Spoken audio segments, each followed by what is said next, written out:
71번째 생일 아침이었습니다. 남편 먼저 하늘로 보내고 맞이하는 10번째 생일이기도 했죠. 아침 햇살이 거실 깊숙이 들어와 뽀얀 먼지들을 비추는 걸 멍하니 보고 있는데 전화벨이 울렸어요. 화면에 내 아들이라는 세 글자가 뜨자 저도 모르게 입가에 미소가 번졌습니다. 하나뿐인 자식이 주는 위안은 이런 건가 봅니다. 어머니, 생신 축하드려요. 아침은 드셨어요? 그럼 챙겨 먹었지. 너는 밥 먹고 출근하는 길이냐? 네, 방금 회사 도착했어요. 오늘 저녁에 미선이랑 같이 맛있는 거 사들고 찾아뵐게요. 미역국은 아침에 드셨을 테니 어머님 좋아하시는 걸로 사가겠습니다. 그래, 알았다. 일하다 힘들면 전화하고 조심해서 와라. 늘 그렇듯 다정하고 든든한 아들의 목소리에 마음 한편이 따뜻해졌습니다. 그런데 전화를 끊고 나니 그 따뜻함 뒤로 서늘한 바람 한 줄기가 스며들더군요. 작년까지만 해도 아들 혼자 찾아왔는데 올해는 며느리와 함께 온다는 사실이 달갑게만 느껴지지는 않았어요. 며느리 유미선. 그 아이가 우리 집에 들어온 지 벌써 반년이 다 되어 갑니다. 저는 아직도 그 아이의 전화번호를 모릅니다. 물론 요즘 젊은 사람들이 개인적인 걸 중요하게 생각한다는 건 저도 잘 알아요. 하지만 가족이 된 사이에 전화번호 하나 모른다는 게 상식적으로 이해가 가는 일인가요? 하다못해 정육점 사장님 번호도 저장되어 있고 세탁소 아저씨 번호도 내 전화기 속에 있는데 말입니다. 정작 며느리라는 아이의 연락처는 아들 전화를 통해서만 연결될 수 있는 아주 멀고 먼 곳에 있었어요. 마치 얼마 전 아들 생일 때처럼요. 저는 아침 일찍부터 아들이 좋아하는 불고기를 재우고 잡채를 볶아 바리바리 싸서 보냈습니다. 그런데 며느리는 뭘 했는지 아세요? 아들 휴대폰으로 5만 가지 기프티콘을 다 보냈더군요.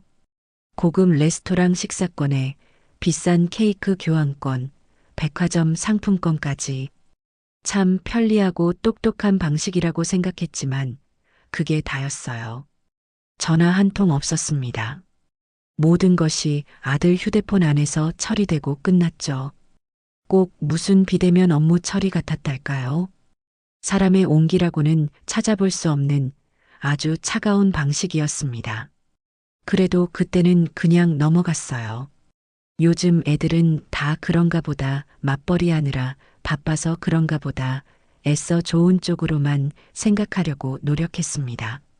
하지만 오늘 아침 아들 전화만 덩그러니 받고 나니 더는 모른 척할 수가 없더군요. 어머님 생신 축하드려요. 이 한마디를 며느리 목소리로 직접 듣는 게 그리 큰 욕심일까요?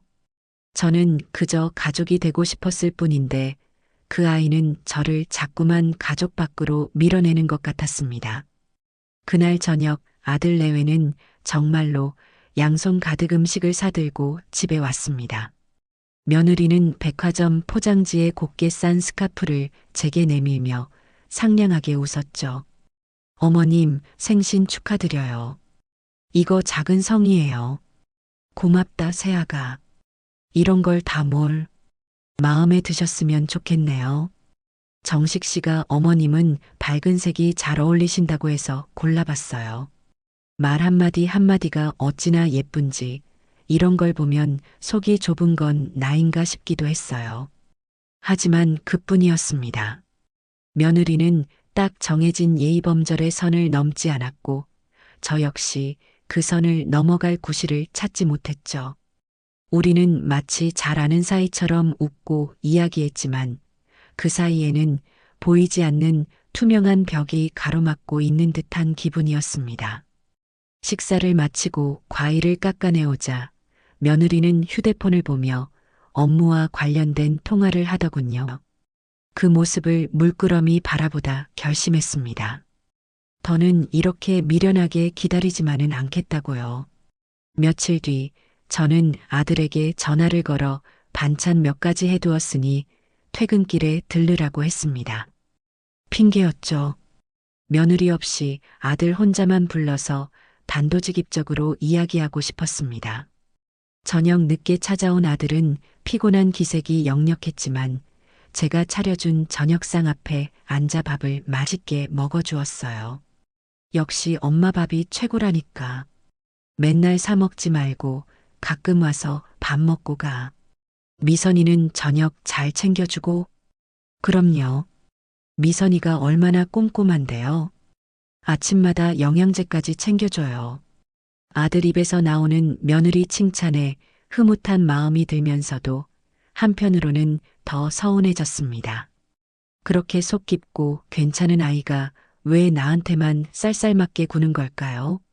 저는 마주 앉은 아들의 눈을 똑바로 보며 찻잔을 내려놓았습니다. 정식아, 나 세아가 전화번호 좀 다오. 제 말에 아들의 표정이 순간 굳어지는 게 보였습니다. 녀석은 시선을 피하며 딴청을 부리기 시작했어요. 번호는 갑자기 왜요? 무슨 일 있으세요? 무슨 일이 있어야만 며느리한테 전화하는 거니? 그냥 안부도 묻고 이야기도 하고 싶어서 그런다. 너희 둘만 아는 세상을 나도 좀 공유하고 싶어서 그런다고. 아니, 그런 뜻이 아니라 미선이가 회사 일 때문에 휴대폰을 거의 붙들고 살아서요. 스트레스가 많아요. 제가 중간에서 다 전해드릴게요. 어머님 하실 말씀 있으시면 저한테 하세요. 참 답답한 소리만 골라서 하더군요. 아들이 중간에서 말을 전하는 게 제가 원하는 소통 방식이 아니라는 걸 정말 모르는 걸까요? 아니면 알면서도 애써 며느리 편을 드는 걸까요? 됐다. 내가 너한테 전달이나 받으려고 번호 달라는 줄 아니? 가족이잖니. 시어머니가 며느리 번호 아는 게 그렇게 이상한 일이냐고 묻는 거다. 제 목소리가 조금 높아졌습니다. 아들은 그제야 한숨을 푹 쉬며 마지못해 입을 열었어요. 그 입에서 나온 말은 제 가슴에 커다란 돌덩이를 던져 넣는 것과 같았습니다. 엄마, 사실은 제가 전에 미선이한테 어머님 이야기를 했어요. 어머님이 번호 궁금해 하시는 것 같다고. 그래, 그랬더니 뭐라더냐. 아들은 한참을 망설였습니다. 제 눈치를 살피며 입술만 떼었다 붙였다 하더군요. 저는 그런 아들을 재촉하지 않고 끈기 있게 기다렸습니다. 곧 터져나올 말이 무엇이든 저는 들어야만 했습니다. 그게 앞으로 제가 어떻게 살아가야 할지를 결정하는 중요한 열쇠가 될 테니까요. 마침내 아들이 고개를 푹 숙인 채 읊조리듯 말했습니다. 미선이가 그러더라고요. 아들은 잠시 숨을 골랐습니다. 그리고 아내의 말을 그대로 제게 옮겼죠. 그 말투까지 흉내내는 것 같아 더 비참하게 들렸습니다. 어머님, 안부 궁금하시면 당신이 전화할 때 옆에서 스피커폰으로 바꿔주면 되잖아요. 안부 묻고 통화하면 되는 거지. 굳이 서로 스트레스 받게 전화번호를 왜 저장해요? 괜히 번호 알면 어머님도 나한테 전화해야 한다는 의무감 생기실 거고 저도 받아야 한다는 부담감 생길 텐데 그럴 필요 없잖아요. 그냥 지금처럼 당신 통해서 소식 전하는 게 서로한테 제일 편한 방식이에요. 라고 했어요. 순간 세상의 모든 소리가 사라지는 듯 했습니다. 윙하는 이명과 함께 아들의 입모양만 뻐끔거리는 것처럼 보였어요. 분노가 치밀어 오를 거라는 예상과 달리 제 머릿속은 놀라울 정도로 차갑게 식어갔습니다. 아, 그랬구나. 이 아이는 처음부터 나를 가족으로 받아들일 마음이 눈꼽만큼도 없었구나. 의무감, 부담감, 스트레스, 며느리가 나라는 존재를 어떻게 생각하는지 알려주는 아주 명확한 단어들이었죠. 지금껏 혼자 속을 끓이고 서운해했던 시간들이 바보같이 느껴졌습니다. 저는 더 이상 상처받는 시어머니, 며느리 눈치 보는 늙은이로 살고 싶지 않았어요. 눈앞에서 어쩔 줄 몰라 하는 아들의 얼굴을 보니 측은한 마음마저 들었습니다. 이 착한 아들이 두 여자 사이에서 얼마나 힘들었을까요? 저는 자리에서 일어나 아들의 어깨를 두드렸습니다. 제 표정이 너무나 평온해서 아들은 오히려 더 당황한 눈치였어요. 엄마, 괜찮아요? 화 안 나세요? 화? 화가 왜 나니? 이제야 모든 게 분명해졌는데 저는 희미하게 웃어 보였습니다. 이제야 알겠다. 새아가가 뭘 원하는지, 그리고 내가 앞으로 어떻게 해야 할지도. 아들의 불안한 시선을 뒤로하고 저는 굳게 결심했습니다. 구차하게 며느리의 인정을 갈구하며 매달리지 않겠다고. 내 인생의 마지막 페이지를 눈물과 한숨으로 채우지는 않겠다고. 남처럼 살자는 그 아이의 뜻을 제가 아주 확실하게 이뤄주기로 마음먹었습니다. 그것이 71살 김인순이 되찾을 내 삶의 존엄성을 위한 첫걸음이 될 겁니다. 아들이 돌아간 뒤 저는 거실에 한참을 홀로 앉아 있었습니다. 텅 빈 집안에 저녁의 그림자가 길게 늘어져 있었지만 이상하게 마음은 고요했어요.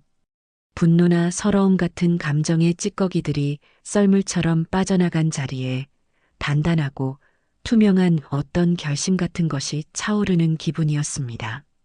며느리가 제게 던진 말들은 칼날처럼 날아와 박혔지만 그 덕에 안개 속에 있던 제 길이 선명하게 보이기 시작했으니까요. 저는 더 이상 피해자가 아니었습니다. 새로운 규칙을 정하는 주도자가 되기로 마음먹었죠.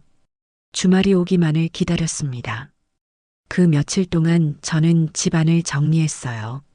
묵은 먼지를 털어내고 창문을 활짝 열어 묵직한 공기를 내보냈습니다. 이건 단순한 청소가 아니었어요. 제 마음에 덕지덕지 붙어있던 미련과 기대를 털어내는 의식과도 같았습니다. 거실 한쪽 벽을 차지하고 있던 아들 내외와 어색하게 웃으며 찍었던 결혼사진 액자를 조용히 내려 창고에 넣었습니다. 그 빈자리에는 얼마 전 동네를 산책하다가 찍어둔 이름 모를 들꽃이 가득 핀 오솔길 사진을 끼워 넣었죠. 그걸 보고 있으니 마음이 한결 편안해졌습니다. 토요일 오전 저는 아들에게 전화를 걸었습니다. 목소리에 감정을 싣지 않으려고 노력하며 마치 업무를 전달하듯 용건만 말했죠. 정식아, 내일 점심때쯤 미선이랑 같이 집으로 좀 오너라. 너희에게 꼭 해야 할 말이 있다. 네, 갑자기요? 무슨 일 있으세요, 어머니? 전화 너머 아들의 목소리에는 당혹감과 불안감이 섞여 있었습니다.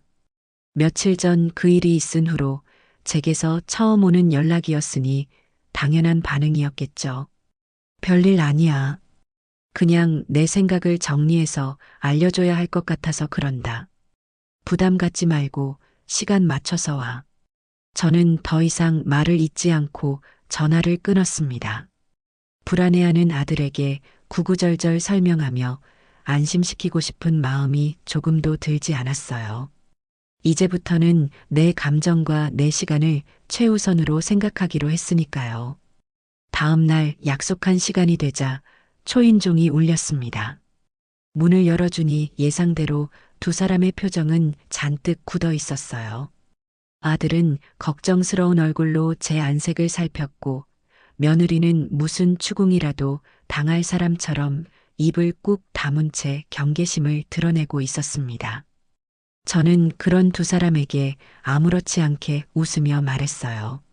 어서 와라. 점심은 먹었니? 차라도 한잔하면서 이야기하자. 저는 두 사람을 식탁에 앉히고 얼마 전 선물 받은 국화차를 정성껏 우려냈습니다. 찻잔에서 피어오르는 은은한 향기가 어색한 침묵을 채웠어요. 며느리는 찻잔만 내려다볼 뿐 저와 눈을 마주치지 않았습니다. 저는 뜨거운 찬물을 후후 불어 한 모금 마신 뒤 조용히 입을 열었습니다. 내가 너희를 부른 건 며칠 동안 깊이 생각해보고 내린 결론을 이야기해주기 위해서다. 제 말에 아들과 며느리의 어깨가 동시에 움찔하는 것이 느껴졌습니다. 저는 며느리의 눈을 똑바로 바라보며 말을 이었어요. 시선을 피하지 않고 제 진심을 정확히 전달하고 싶었습니다. 지난번에 정식이를 통해 너 이야기를 들었다, 세아가. 아주 잘 들었어. 며느리의 얼굴이 하얗게 질리는 것이 보였죠. 아마 제가 눈물이라도 흘리며 서운함을 토로하거나 버릇없다며 언성을 높일 거라고 예상했을지도 모릅니다. 하지만 제 목소리는 그 어느 때보다 차분했습니다. 너 말이 맞아. 억지로 가족인 척 연기하는 거 서로에게 참 스트레스 받는 일이지. 번호 하나 아는 것조차 부담스럽고 의무감으로 느껴질 정도라면 그건 가족이 아니라는 뜻이니까. 그래서 나는 너 의견을 존중하기로 했다. 네. 며느리가 저도 모르게 반문했습니다. 존중이라는 단어가 의외였던 모양이에요. 저는 희미하게 미소를 지으며 말을 계속했습니다. 그래, 존중. 내가 원하는 대로 우리 이제부터 남처럼 살자. 그게 너도 편하고 나도 편한 길일 것 같구나. 어머니, 제발 그만하세요. 그게 무슨 말씀이세요? 옆에서 듣고만 있던 아들이 참지 못하고 소리쳤습니다. 얼굴이 벌개져서 자리에서 일어날 기세였죠. 저는 그런 아들을 손짓으로 조용히 제지했습니다. 정식아, 앉아라. 이건 화가 나서 하는 말이 아니야. 이건 내 결정이란다. 너희 엄마가 너희에게 일방적으로 통보하는 게 아니라 내 인생을 위해 내가 내린 결정이라고. 미선이의 의견을 바탕으로 한 아주 합리적인 결정. 제 단호한 태도에 아들은 입술을 깨물며 다시 자리에 앉았습니다. 며느리는 여전히 아무 말 없이 저를 쳐다보고만 있었어요. 그 표정에는 안도감과 당혹감, 그리고 아주 미세한 불안감이 뒤섞여 있었습니다. 자신이 원했던 결과였지만 이런 식으로 전개될 줄은 몰랐다는 듯한 얼굴이었죠. 자, 그럼 앞으로 우리가 지켜야 할 남처럼 사는 법에 대해 몇 가지 정하는 게 좋겠지? 저는 찻잔을 내려놓고 손가락을 하나씩 펴보이며 말했습니다.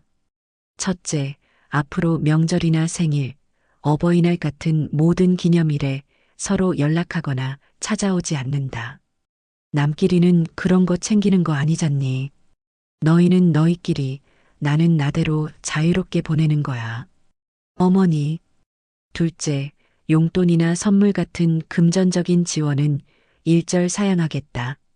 내가 내 앞으로 나오는 연금이랑 모아둔 돈으로 충분히 살 수 있어. 남한테 신세 지는 거 딱 질색이거든. 너희도 나한테 손 벌릴 생각하지 말고. 우리는 경제적으로도 완벽한 남이 되는 거다. 셋째, 아프거나 힘든 일이 있어도 각자 알아서 해결한다. 남의 사생활에 이래라 저래라 감나라 배나라 하는 것만큼 무례한 것도 없으니까. 나도 너희 인생에 간섭할 생각 없고 너희도 내 인생에 신경 쓸 필요 없어. 말을 마친 저는 두 사람의 얼굴을 찬찬히 둘러보았습니다. 아들은 절망적인 표정으로 고개를 숙이고 있었고 며느리는 여전히 굳은 얼굴이었지만 동공이 미세하게 흔들리고 있었어요. 자신이 뱉은 말이 어떤 결과를 가져왔는지 이제야 실감하는 듯 했습니다. 이상이다. 아주 간단하고 명확하지? 서로에게 부담 주지 말고 스트레스 받지 말고 각자 인생을 행복하게 사는 것. 이게 내가 내린 결론이다. 너희도 동의하지? 저는 며느리를 향해 물었습니다. 이건 동의를 구하는 질문이 아니었어요. 확인이었죠. 내가 원했던 게 바로 이것이 아니었냐는 확인. 며느리는 한참 동안 입술만 달싹이다가 모기만 한 목소리로 대답했습니다. 네, 어머님 뜻이 그러시다면 따를게요. 그 말을 듣는 순간 우리 사이의 마지막 끈이 완전히 끊어졌다는 것을 실감했습니다. 아들의 깊은 탄식 소리가 거실을 울렸지만 저는 조금도 흔들리지 않았어요. 이야기가 끝나자 두 사람은 도망치듯 집을 나섰습니다. 현관문이 닫히는 소리가 들리고 집 안에는 다시 완벽한 정적이 찾아왔죠. 저는 식탁에 남겨진 거의 식어버린 국화차를 천천히 마셨습니다. 씁쓸하면서도 향긋한 차 맛이 꼭 제 마음 같았어요. 이제 정말 혼자가 되었지만 이상하게 외롭지 않았습니다. 오히려 족쇄가 풀린 것처럼 자유로운 기분이 들었어요. 그날 오후 저는 곧바로 컴퓨터를 켰습니다. 그리고 망설임 없이 동네 문화센터 홈페이지에 접속했죠. 평소 눈여겨보았던 실버 바리스타 자격증 과정 수강 신청 버튼이 눈에 들어왔습니다. 남편과 아들을 위해 평생 커피를 타주기만 했지, 정작 나를 위해 커피를 배워본 적은 없었으니까요. 저는 떨리는 손으로 수강 신청 버튼을 눌렀습니다. 이름 김인순, 나이 71. 이것은 제 인생 이막의 시작을 알리는 출사표와도 같았습니다. 결제 완료 창이 뜨는 순간 저는 저도 모르게 환하게 웃고 있었습니다. 이제부터는 오롯이 나 김인순을 위한 향기로운 인생을 살아갈 겁니다. 바리스타 수업 첫날은 생각보다 더 떨렸습니다. 수십 년 만에 학생이라는 이름표를 달고 책상에 앉으니 꼭 다른 사람의 옷을 빌려 입은 것처럼 어색하기만 했어요. 강의실에 들어서자 고소한 원두 향이 코끝을 간지렸고 저와 비슷한 연배의 수강생들이 서너 명 모여 앉아 이야기를 나누고 있었습니다. 낯을 가리는 성격 탓에 머뭇거리고 있는데 가장 목소리가 크고 활기차 보이는 한 분이 제게 손짓을 했죠. 어머님, 이리 와서 앉으세요. 다들 처음이라 어색한 건 마찬가지예요. 그분이 바로 영자 씨였습니다. 옆집 언니처럼 쾌활하고 정이 많은 사람이었죠. 그 옆에는 조용히 미소를 짓고 있던 수키 씨도 있었습니다. 우리는 금세 통성명을 하고 서로의 이야기를 나누며 어색함을 풀었어요. 자식들 다 키워놓고 이제야 제 인생을 살아보겠다며 온 사람, 남편과 사별하고 허전한 마음을 달래러 온 사람, 평생 카페 주인이 꿈이었던 사람. 저마다 사연은 달랐지만 새로운 시작에 대한 설렘과 기대로 눈을 반짝이는 것은 모두 같았습니다. 수업은 생각보다 훨씬 재미있었어요. 원두의 종류와 특징에 대해 배우고 거대한 에스프레소 머신을 직접 다뤄보는 일은 제게 완전히 새로운 세상이었습니다. 뜨거운 스팀에 손을 대기도 하고 우유 거품을 내다 사방에 튀기기도 했지만 그 모든 과정이 즐거웠어요. 특히 제 손으로 직접 내린 첫 에스프레소를 맛보았을 때의 그 짜릿함은 평생 잊지 못할 겁니다. 쓴맛과 신맛, 고소한 맛이 한데 어우러진 그 작은 잔 속에 제 인생의 희로애락이 모두 담겨 있는 것 같았거든요. 수업이 끝나면 우리는 함께 근처 식당에 가서 점심을 먹거나 새로 생긴 예쁜 카페를 찾아다니며 수다를 떨었습니다. 자식들 흉도 보고 남편 흉도 보고 새로 나온 드라마 이야기도 하면서 시간 가는 줄 몰랐죠. 평생 가족들 이야기에만 갇혀있던 제 대화의 주제가 점점 다양해지기 시작했습니다. 그들과 함께 웃고 떠드는 동안 저는 며느리와 아들 문제를 까맣게 잊을 수 있었어요. 어느 날 카페에 앉아 있는데 영자 씨가 제 휴대폰을 보더니 혀를 찼습니다. 인순 언니, 요즘 세상에 누가 소셜 미디어 하나 안 해요? 이러니 자식들하고 소통이 안 되지. 그런 걸 내가 어떻게 하니? 복잡해서 못해. 에이, 뭐가 복잡해요. 내가 다 가르쳐 줄게. 이거 하나만 있으면 사는 게 얼마나 재밌는데. 영자 씨는 그 자리에서 제 휴대폰을 가져가 뚝딱뚝딱 무언가를 만들었습니다. 사진을 올리고 글을 쓰고 해시태그 표시를 붙이는 방법까지. 저는 눈이 핑핑 돌 지경이었지만 영자 씨의 성화에 못 이겨 제 첫 게시물이라는 것을 올리게 되었어요. 제가 처음으로 성공한, 비록 삐뚤빼뚤했지만 어엿한 하트 모양의 라테 아트 사진이었죠. 자, 이제 언니도 인싸가 된 거야.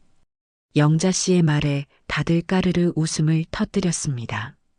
저도 멋쩍게 따라 웃었지만 기분이 나쁘지는 않았어요. 잠시 후 휴대폰에서 띵하는 소리가 울렸습니다. 영자 씨와 숙혜 씨가 제 게시물에 좋아요를 누르고 첫 작품 너무 멋져요. 라는 댓글을 단 것이었죠. 별것 아닌 일이었는데도 가슴 한구석이 따뜻해지면서 왠지 모를 뿌듯함이 밀려왔습니다.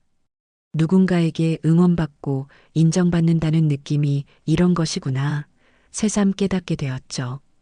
그렇게 저의 새로운 일상은 커피 향과 사람들의 웃음소리로 채워져 갔습니다.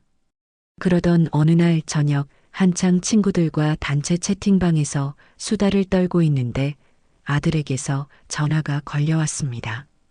남처럼 살자고 선언한 이후 처음으로 오는 전화였어요. 저는 잠시 망설이다가 아무렇지 않은 척 전화를 받았습니다. 왜 그러니? 어머니 잘 지내세요? 목소리가 좋아 보이시네요. 아들의 목소리에는 어색함과 걱정이 뒤섞여 있었습니다. 제가 혹시라도 혼자 방 안에서 울고 있을까봐 걱정했던 모양이에요. 그럼 잘 지내고 말고. 나 요즘 바리스타 배운다고 했지? 오늘은 카푸치노 만드는 법을 배웠는데 아주 재밌더라. 너도 나중에 한번 마시러 와. 제 대답이 예상과 달랐는지 아들은 잠시 말을 잃었습니다. 제가 먼저 신나서 제 일상을 이야기하는 상황이 낯설었던 거겠죠. 아, 네. 친구분들은 잘해주세요? 그럼 다들 얼마나 좋은 사람들인데. 너보다 나를 더 잘 챙겨준다. 지금도 우리끼리 채팅하느라 바빠. 무슨 할 말 있어서 전화한 거니? 용건 없으면 끊어야겠다. 숙혜 씨가 재밌는 사진을 올려서 아니요. 그게 그냥 목소리 듣고 싶어서요. 아들의 목소리가 기어 들어가는 것을 느끼며 저는 속으로 쓴웃음을 지었습니다. 항상 자신이 원할 때면 언제든 기댈 수 있었던 엄마가 이제는 자신만의 세상에서 바쁘게 살아가고 있다는 사실이 불안하게 느껴지는 거겠죠. 그래, 알았다. 나도 네 목소리 들었으니 됐다. 그럼 끊는다. 바쁘다. 저는 매정하다 싶을 정도로 짧게 통화를 마쳤습니다. 전화를 끊고 나니 마음 한편이 아려오기도 했지만 후회는 없었어요. 이것이 우리가 새로 정한 관계의 방식이었고 이 관계에서 주도권은 이제 제게 있었으니까요. 시간은 흘러 어느덧 서늘한 바람이 불어오는 가을이 되었습니다. 추석 명절이 코앞으로 다가오고 있었죠. 예년 같았으면 벌써부터 명절 음식 준비로 분주했을 테지만 올해는 달랐습니다. 저는 바리스타 수업 동기들과 함께 남해로 2박 3일 여행을 가기로 했거든요. 숙혜 씨의 고향 친구가 운영하는 예쁜 펜션을 통째로 빌려 우리끼리 맛있는 것도 해먹고 바다도 실컷 보기로 했습니다. 생각만 해도 가슴이 설레었죠. 추석 연휴를 며칠 앞둔 날 또다시 아들에게서 전화가 왔습니다. 이번에는 제법 조심스러운 목소리였어요. 어머니, 추석인데 저희 그냥 얼굴만이라도 뵈러 가면 안 될까요? 미선이도 그러는 게 도리일 것 같다고 하고 아들의 말에는 간절함이 묻어났습니다. 아마 며느리와의 사이에서 많은 고민을 했겠죠. 하지만 저는 흔들리지 않았습니다. 어설픈 동정심으로 한번 규칙을 깨기 시작하면 모든 것은 예전으로 돌아갈 것이 뻔했으니까요. 아, 너희는 그럴 필요 없다. 네, 나 그날 집에 없어. 제 대답에 아들은 진심으로 놀란 듯 했습니다. 제가 명절에 집을 비운다는 건 상상도 못 해본 일이겠죠. 어딜 가시는데요? 누구랑요? 저는 일부러 더 밝고 명랑한 목소리로 대답했습니다. 전화기 너머의 아들에게 제 즐거움이 생생하게 전달되도록 말이에요. 나 바리스타 반 친구들이랑 남해로 여행 가기로 했어. 바다가 보이는 펜션도 예약해뒀지.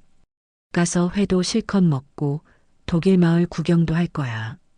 그러니까 너희는 나 신경 쓰지 말고 둘이서 오붓하게 편안하게 명절 보내도록 해라. 이게 우리가 약속한 거잖니. 서로의 삶을 방해하지 않기로 한 약속.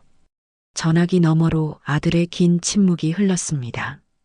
그 침묵 속에는 당혹감, 서운함, 그리고 아주 약간의 질투 같은 복잡한 감정들이 뒤섞여 있는 것 같았어요. 저는 그 침묵을 끝까지 기다려주지 않았습니다. 그럼 나 준비해야 해서 이만 끊을게. 여행 가서 사진 많이 찍어 보내주마. 마지막 말은 며느리에게 보란 듯이 던지는 저의 작은 복수였습니다. 전화를 끊고 창밖을 보니 어느새 하늘이 붉게 물들고 있었습니다. 제 인생의 노을도 저렇게 아름다울 수 있겠구나 하는 생각이 처음으로 들었습니다. 남해로 떠나는 날 아침, 저는 20살 처녀처럼 가슴이 두근거려 잠을 설쳤습니다. 옷장 앞에서 한참을 서성이다가 장롱 깊숙이 넣어두었던 화사한 꽃무늬 블라우스를 꺼내 입었죠. 몇 년 만에 립스틱도 짙게 바르고 나니 거울 속의 제 모습이 낯설면서도 마음에 쏙 들었습니다. 영자 씨의 차를 타고 가는 내내 우리들의 수다는 끊일 줄 몰랐어요. 흘러간 옛 노래를 목청껏 따라 부르기도 하고 휴게소에 들러서는 갓 튀겨낸 호두과자를 사 먹으며 소녀처럼 웃었습니다. 남해에 도착하니 쪽빛 바다가 부서지는 햇살과 함께 우리를 반겨주었습니다. 우리가 예약한 펜션은 바다가 한눈에 내려다 보이는 언덕 위에 그림처럼 서 있었죠. 짐을 풀기가 무섭게 우리는 바닷가로 달려나갔습니다. 신발을 벗어 던지고 맨발로 파도를 맞는 기분은 정말이지 최고였어요. 평생 누군가의 아내, 누군가의 엄마로 살며 짊어졌던 무거운 짐들이 파도에 씻겨 나가는 듯한 해방감이었습니다. 저녁에는 펜션 마당에서 바비큐 파티를 열었습니다. 숙혜 씨가 준비해온 맛깔스러운 밑반찬에 영자 씨가 구워주는 두툼한 목살, 그리고 제가 직접 내려온 향긋한 드립, 커피까지 모든 것이 완벽한 저녁 식사였죠. 우리는 와인을 한 잔씩 따라 들고 서로의 새로운 인생을 응원하며 건배했습니다. 인순 언니의 자유를 위하여, 영자 씨의 꿈을 위하여, 우리 모두의 빛나는 노년을 위하여. 밤하늘의 별을 바라보며 와인을 마시는데 문득 아들 내외는 뭘 하고 있을까 궁금해졌습니다. 아마 둘이서 텔레비전을 보며 송편을 먹고 있겠죠. 제가 없는 텅 빈 명절. 그들에게는 어색하고 불편한 시간일지도 모릅니다. 하지만 저는 더 이상 그들의 감정에 제 자신을 얽어매지 않기로 했어요. 그건 그들이 감당해야 할 몫이니까요. 영자 씨의 도움을 받아 저는 여행의 가장 행복한 순간들을 사진으로 남겨 소셜미디어에 올렸습니다. 친구들과 와인잔을 부딪히며 환하게 웃는 사진, 바다를 배경으로 두 팔을 활짝 벌리고 서 있는 사진, 예쁜 카페 테라스에 앉아 커피를 마시는 사진까지. 그리고 이렇게 글을 남겼죠. 내 인생 71년 만에 첫 친구 여행. 인생은 지금부터 시작. 그 게시물 아래로 친구들의 좋아요와 응원의 댓글이 줄줄이 달렸습니다. 저는 그 작은 관심들이 사랑스러워 밤늦도록 휴대폰을 들여다보며 웃음 지었습니다. 그 시각 아들 내외의 아파트는 무거운 침묵에 잠겨 있었을 겁니다. 나중에 아들에게 전해 듣기로는 그날 둘은 배달 음식으로 저녁을 때웠다고 하더군요. 며느리는 명절 음식을 할 줄도 몰랐고 하고 싶어 하지도 않았으니까요. 아들은 소파에 누워 하염없이 휴대폰만 만지작거렸습니다. 그러다 제 소셜 미디어를 발견하고는 저도 모르게 벌떡 몸을 일으켰다고 해요. 화면 속에는 자신이 알던 엄마의 모습은 어디에도 없었습니다. 늘 희생하고 인내하던 자식 걱정이 세상의 전부였던 엄마가 아니라 친구들과 어울려 소녀처럼 웃고 있는 한 여자가 있었죠. 그 행복해 보이는 모습에 안도감이 들면서도 한편으로는 가슴 한구석이 서늘해지는 것을 느꼈다고 합니다. 엄마의 세상에서 자신이 점점 밀려나고 있다는 상실감이었을까요? 아들은 말없이 휴대폰을 며느리에게 건넸습니다. 며느리 미선 역시 사진 속의 저를 보고 한동안 아무 말이 없었다고 해요. 자신이 그토록 밀어내고 싶었던 시어머니, 귀찮고 부담스럽기만 했던 존재, 그저 집안에서 조용히 늙어갈 것이라고 생각했던 시어머니가 저렇게 자신의 인생을 멋지게 꾸려나가는 모습은 상상해 본 적도 없었겠죠. 며느리의 마음속에 어떤 파문이 일었을지는 저도 알 수 없습니다. 다만 그날 이후로 며느리가 저를 이전과는 다른 시선으로 보기 시작했다는 것만은 분명합니다. 여행에서 돌아온 며칠 뒤 아들이 불쑥 저를 찾아왔습니다. 손에는 은행 봉투 하나가 들려 있었죠.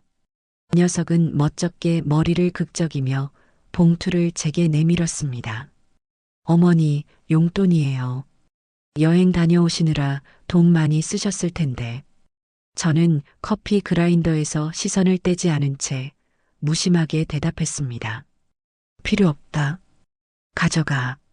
그래도 어머니, 이건 그냥 아들로서 드리는 성의인데.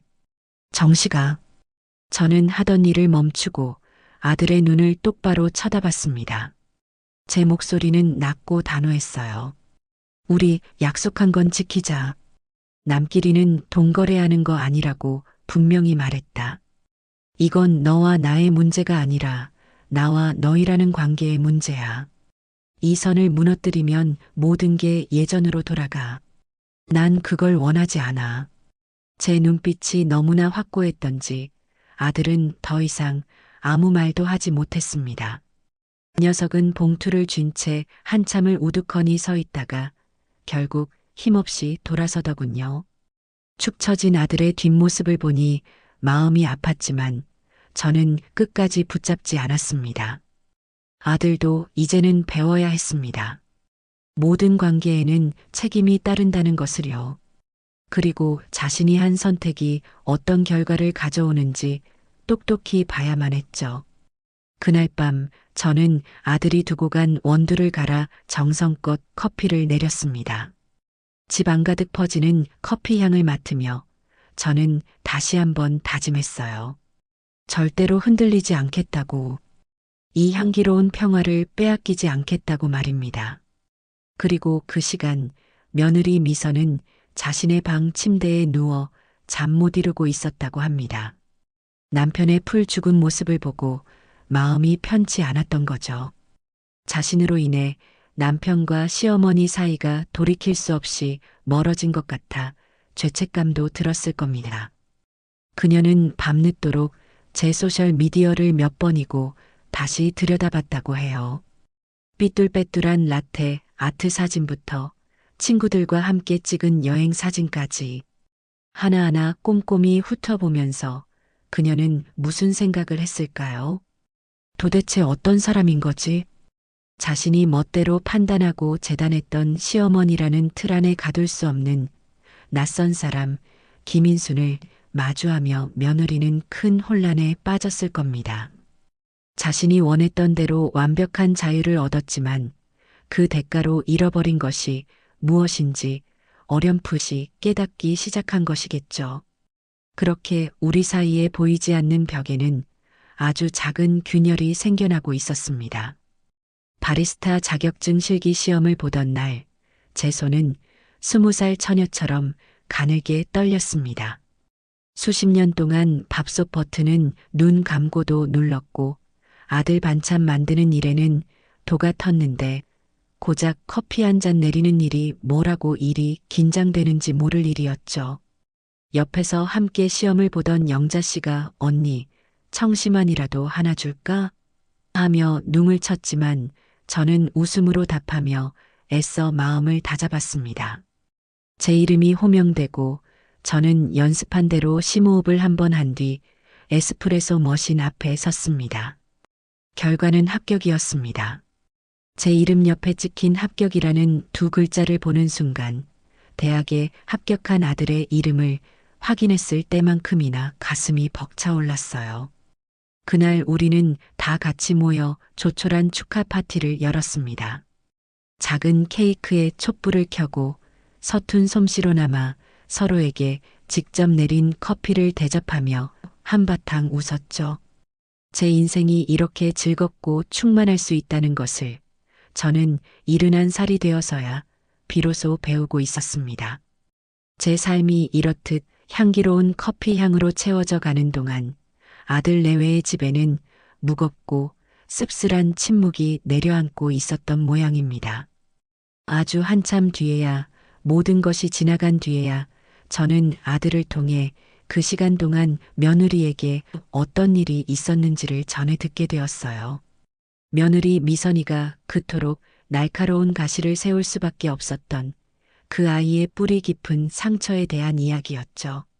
모든 것은 늘 그랬듯 한 통의 전화에서 시작되었다고 합니다. 그날도 며느리는 고된 회사 일을 마치고 녹초가 되어 집으로 돌아왔다고 해요. 소파에 몸을 던지자마자 약속이라도 한 듯 휴대폰이 울렸습니다. 화면에 엄마라는 두 글자가 뜨는 순간 며느리는 자신도 모르게 온몸의 근육이 긴장하는 것을 느꼈다고 합니다. 받기 싫었지만 받지 않으면 10분 뒤에, 20분 뒤에 괜찮다는 문자를 보낼 때까지 몇 번이고 다시 걸려올 것을 알기에 마지못해 통화 버튼을 눌렀죠.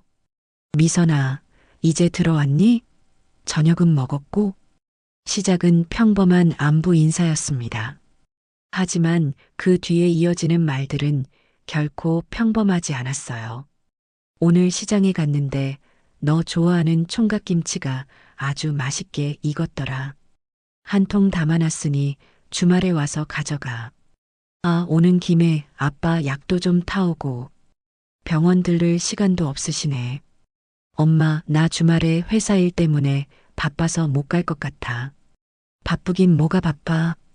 너희 시어머니한테는 명절 때 여행도 보내드리면서 친정 와서 김치 한번 가져갈 시간은 없다는 말이니? 서운하다 정말. 며느리의 친정 어머니는 그런 분이셨다고 합니다. 딸에 대한 걱정과 사랑이라는 이름으로 딸의 모든 시간과 감정을 통제하려는 분. 하루에도 몇 번씩 전화를 걸어 시시콜콜한 일상을 확인하고 자신의 요구를 들어주지 않으면 서운하다거나 어밖에 없는데라는 말로 딸에게 죄책감을 심어주는 것이 가분만의 방식이었죠. 너는 목소리가 왜 그렇게 힘이 없어? 시댁에서 뭐 힘든 일이라도 있는 거니? 시어머니가 너한테 뭐라고 하셔? 힘들면 엄마한테 다 말해. 내가 정서방한테라도 한마디 해야지.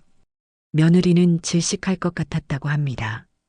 시어머니는 자신에게 아무런 관심도 없는데 친정엄마는 잊지도 않은 시집살이를 상상하며 딸의 삶에 사사건건 개입하려 들었으니까요.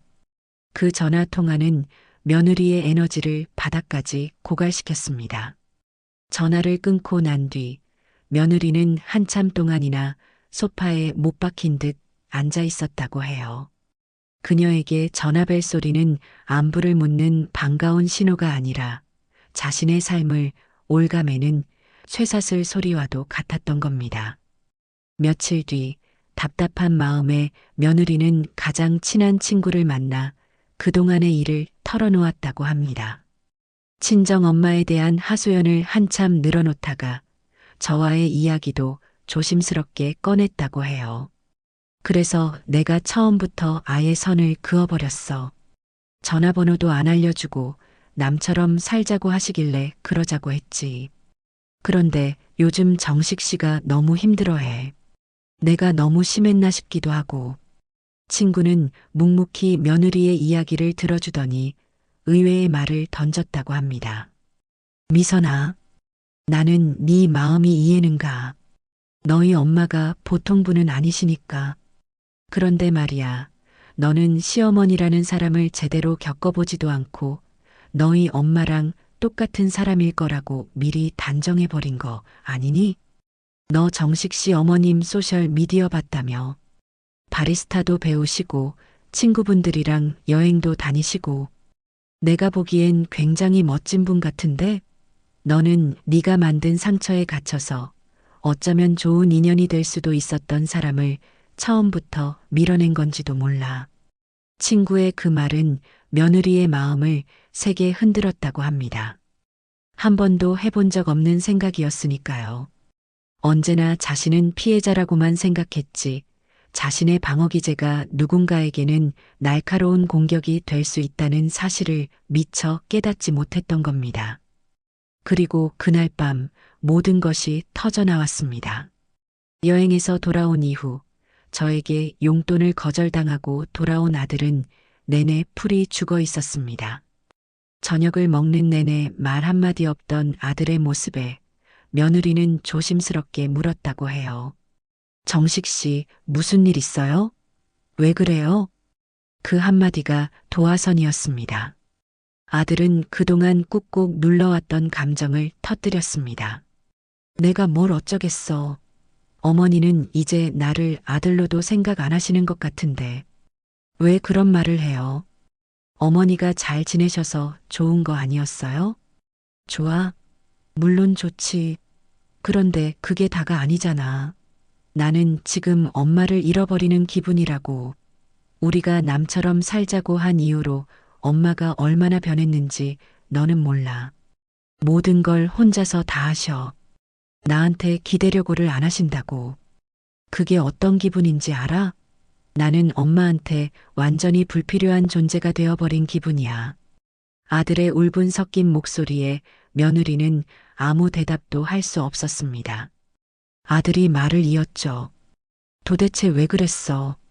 우리 엄마가 너한테 뭘 그렇게 잘못했는데? 전화번호 하나 알려주는 게 그렇게 힘든 일이었어? 나는 정말 이해를 못하겠다. 그 순간 며느리의 눈에서 참았던 눈물이 왈칵 쏟아져 나왔다고 합니다. 그리고 그동안 단 한 번도 꺼내지 않았던 자신의 가장 깊은 곳에 숨겨두었던 상처를 울면서 고백하기 시작했어요. 무서웠어요. 나는 그냥 무서웠다고요. 뭐가 그렇게 무서웠는데 또 다른 엄마가 생기는 거요. 평생 나를 감시하고 내 모든 걸 통제하려는 엄마가 또 한 명 생기는 게 너무 끔찍했어요. 나한테 전화는 그냥 안부 인사가 아니에요. 그건 족쇄고 감옥이었어. 숨막히는 관심, 부담스러운 사랑. 나는 결혼하면 그런 걸 또 겪게 될까봐, 어머님이 우리 엄마 같은 분일까봐 너무 무서웠어요. 그래서 내가 먼저 벽을 쳐버린 거예요. 제대로 알아보려고도 하지 않고 그냥 내 상처로 당신을 판단하고 밀어내버린 거라고요.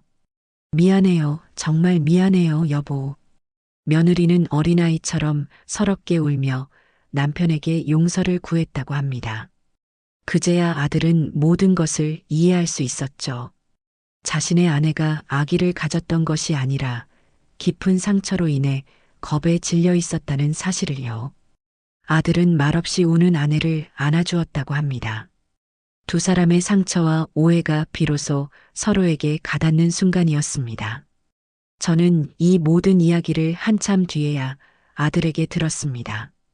그 이야기를 듣는 동안 저는 며느리에 대한 미움이나 원망 대신 아주 낯선 감정을 느꼈습니다.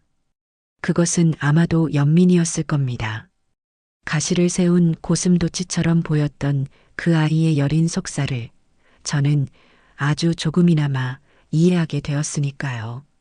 며느리가 자신의 상처와 씨름하며 힘겨운 시간을 보내고 있을 때 제게는 또 다른 시련이 예고 없이 찾아왔습니다. 자격증 시험이 끝나고 우리 바리스타 반 동기들은 허전한 마음을 달래기 위해 예전보다 더 자주 만났어요. 그날도 우리는 문화센터 근처의 작은 카페에 모여 앞으로 무엇을 하며 소일할지를 의논하고 있었습니다. 영자 씨는 동네에 작은 카페를 하나 차려보는 게 어떻겠냐며 바람을 넣었고 우리는 실현 가능성도 없는 그 꿈에 대해 이야기하며 즐겁게 웃고 있었죠. 그때였습니다. 제 맞은편에 앉아있던 수키 씨가 갑자기 가슴을 부여잡았습니다. 수키 씨, 왜 그래요? 어디 안 좋아요? 제가 걱정스럽게 묻자 수키 씨는 괜찮다는 듯 손을 저으려 했지만 그 손은 허공에서 힘없이 떨어졌습니다. 이내 식은땀을 비오듯 흘리며 의자 아래로 스르륵 쓰러지고 말았어요. 순간 카페 안은 비명과 혼란으로 가득 찼습니다. 저는 정신이 번쩍 드는 것을 느꼈죠. 영자 씨, 빨리 119에 신고해요. 다른 분들은 수키 씨 숨 쉴 수 있게 공간 좀 확보해 주시고요. 저는 거의 반사적으로 소리치며 수키 씨에게 다가가 꽉 끼는 블라우스 단추를 풀어주었습니다. 어디서 본 것은 있어서 함부로 몸을 움직이면 안 된다는 생각에 최대한 조심스럽게 기도를 확보해 주었죠.